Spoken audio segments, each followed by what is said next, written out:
আমার এই বিরল বোচাগঞ্জে প্রত্যেকটা শ্রমিক যেন সুন্দর থাকে, ভালো থাকে, নিরাপদ থাকে এবং তাদের ন্যায্য মজুরি, ন্যায্য পাওনা যেন তারা পায়, এটাই আমার চাওয়া পাওয়া। আপনারা সকলেই জানেন আজকের এই দিবসটা আমাদের শ্রমিকদের জন্য এবং আমি মনে করি আমাদের প্রত্যেকটা মানুষের জন্য। শ্রমিক দিবস শুধু যারা খেটে খাওয়া মানুষ তাদেরই না, এটা আমরা প্রত্যেকেই যারা শ্রমের সঙ্গে যারা আছি, শ্রম নির্ভর প্রত্যেকটা মানুষেরই আমাদের এই দিবস। এই শ্রমিক দিবসে আমি প্রত্যেকটা শ্রমিক ভাইকে অন্তঃস্থল থেকে ধন্যবাদ জানাই এবং তারা বিভিন্ন অনুষ্ঠানের মাধ্যমে তাদের এই শ্রমিক দিবসটিকে তারা উদযাপন করছে।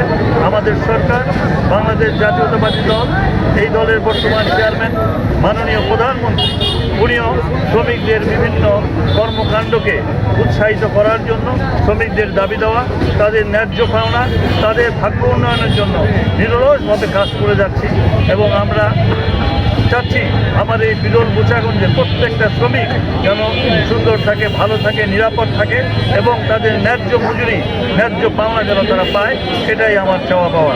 সকলকে ধন্যবাদ। আসসালামু আলাইকুম।